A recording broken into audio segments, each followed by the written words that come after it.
Right now, we have some new details about a shooting that happened at Horrell Hill Elementary School, and that put the campus on lockdown. All of this taking place yesterday afternoon. The Richland County Sheriff's Department says a school resource officer confronted a man who followed her onto school property before he opened fire on her patrol vehicle. News 19's Jamin Wade is right now live at the Richland County Sheriff's Department with the very latest. Jamin, can you kind of recap that press conference for us?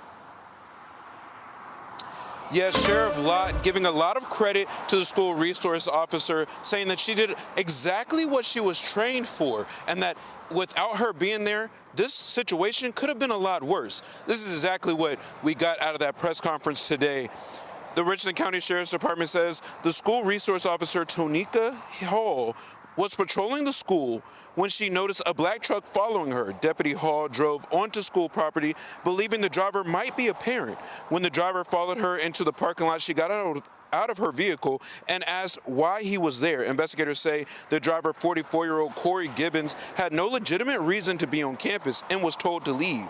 Sheriff Leon Lott says that as Deputy Hall returned to her marked patrol car, Gibbons fired more than half a dozen shots, striking the vehicle multiple times. Hall was not hit.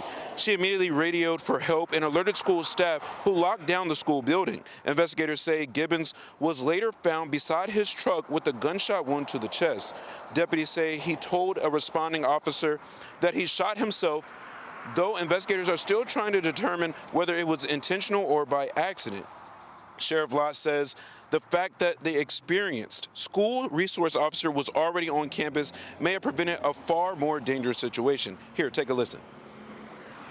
But you talk about the good stuff. You talk about the SRO and the staff that went into action yesterday and protected them. That's why we have over 100 school resource officers, because we have SROs just like SRO Hall, who did what she did yesterday. Every one of them was willing to do that, put their life on the line for those students and the staff. Fortunately, nobody lost their life yesterday. The Sheriff's Department has more than 100 school resource officers assigned to schools across Richland County. Sheriff Lott praised Deputy Hall, who has been with the department since 2023, as well as the school's principal and staff for following their safety training. No students, teachers, or staff members were injured. The only person hurt in this situation was Gibbons, who remains at the hospital. Once he is released, he will be taken to Alvin S. Glenn Detention Center.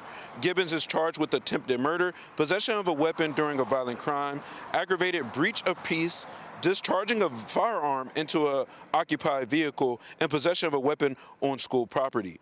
Now, investigators say they still do not know the motive of this shooting. They don't know why he exactly was on campus and what led to him firing into Deputy Hall's vehicle, but the investigation is still ongoing, and once that information does become available, we'll be sure to update you guys. Reporting live in Richland County, Jamin Wade, News 19 WLTX. All right, Jamin, thank you so much. Yeah, Sheriff Lott really praising SRO Hall for all of her hard work, as well as a huge shout out to everybody in that elementary school to making sure that they were following the protocol to make sure everybody was safe in there. Absolutely.